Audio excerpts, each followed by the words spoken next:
देखा अपने सल्तनत काल शुरू होता है 1206 ईस्वी से और रहेगा ये 1526 ईस्वी तक, जब तक मुगल नहीं आ जाएंगे। और सल्तनत काल का पहला जो वंश था जिसने भारत पर शासन किया वो था गुलाम वंश या मामलुक वंश। मामलुक अरबी भाषा का शब्द है, इसका अर्थ है क्या? गुलामी के बंधन से मुक्त व्यक्ति मामलुक कहलाता है। ठीक है, गुलाम वंश बाबू 1206 ईस्वी से 1290 तक चलेगा और पहला शासक था गुलाम वंश का कुतुबुद्दीन ऐबक, जिसने गुलाम वंश की स्थापना की 1206 से 1210।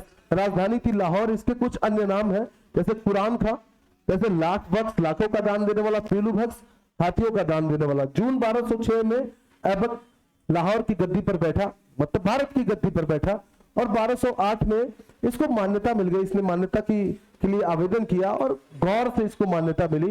गयासुद्दीन महमूद जो कि मोहम्मद गौरी का भतीजा है, उसने मान्यता दे दी कि आप शासन करिए। ये शासन करने लगा भाई साहब, सुल्तान की मान्यता मिल गई और कुछ निर्माण कार्य इसने कराए। कुव्वतुल इस्लाम मस्जिद बनवाया दिल्ली में, ठीक है, 2.5 दिन का झोपड़ा मस्जिद बनवाया इसने अजमेर में और कुतुब मीनार का निर्माण प्रारंभ करवाया मेहरौली में। किसकी याद में? सूफी संत ख्वाजा कुतुबुद्दीन बख्तियार काकी की याद में, याद रहेगा। उसके बाद हमने देखा इसकी मृत्यु हो गई चौगान खेलते हुए, पोलो खेलते हुए, है ना, 1210 ईस्वी में। 1210 ईस्वी में लाहौर में ये चौगान खेल रहा था और वहीं इसकी घोड़े से गिरकर मृत्यु हो गई और मृत्यु के बाद इसका दास या गुलाम सुल्तान बना जिसका नाम था आराम साहब। बहुत कम समय के लिए 1210 में लगभग 8 वर्षों के लिए सुल्तान बना, 8 माह के लिए लगभग सुल्तान बना और इसके बाद इसकी हत्या कर दी गई बदायूं के गवर्नर इल्तुतमिश द्वारा, जो कि मोहम्मद गौरी कुतुबुद्दीन ऐबक का गुलाम और दामाद है ना।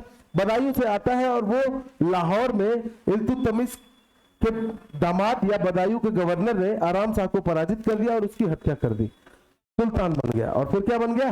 और पहला सुल्तान है जिसने अपनी राजधानी, आप सुल्तानों को शुरू से पढ़ रहे हो तो पहला ही दिख रहा है आपको, और इसको गुलामों का गुलाम भी कहा जाता है। और इसने भारत में इसको तुर्क साम्राज्य का वास्तविक संस्थापक भी कहा जाता है। इसने गजनी या गौर से सुल्तान पद की मान्यता नहीं ली, इसके बजाय इसने खलीफा अल मुतनसिर से लिया जो बगदाद में बैठते थे, इस्लामी साम्राज्य के मुखिया माने जाते थे।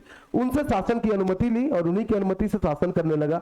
ऐसे में गजनी और गौर इससे नाराज हुए और गजनी के शासक यालदूज ने एक बड़ी सेना लेकर इस पर आक्रमण किया। दोनों की सेनाएं हरियाणा में तराइन नामक स्थान पर मिलती है 1215 में और युद्ध होता है और इस युद्ध में यालदूज पराजित होता है और दिल्ली पूरी तरह मुक्त हो जाती है गजनी के बंधनों से, समझ रहे? ठीक है। उसके बाद हमने देखा इस्लामिक इल्तुतमिश के प्रशासनिक सुधार। पहला, इसने दो सिक्के चलाए, तांबे के जीतल और चांदी का टंका, समझ रहे? इसके अलावा इसने एक नई व्यवस्था शुरू की, इक्ता व्यवस्था, जिसमें अधिकारियों को वेतन के बदले इक्ता दिया जाता था, भूमि का टुकड़ा दिया जाता था और जब भी ये पद उनका समाप्त होता था वो भूमि का टुकड़ा उनसे वापस ले लिया जाता था, समझ रहे? तो बस तुर्काने चिहलगानी नामक एक 40 तुर्क सरदारों का संगठन बनाया जो इसको प्रशासनिक कार्यों में सहयोग करती थी। ठीक है बेटा। उसके बाद हमने पढ़ा इसके निर्माण कार्य। तो कुतुब मीनार के निर्माण कार्य को पूरा कराया 4 मंजिल तक।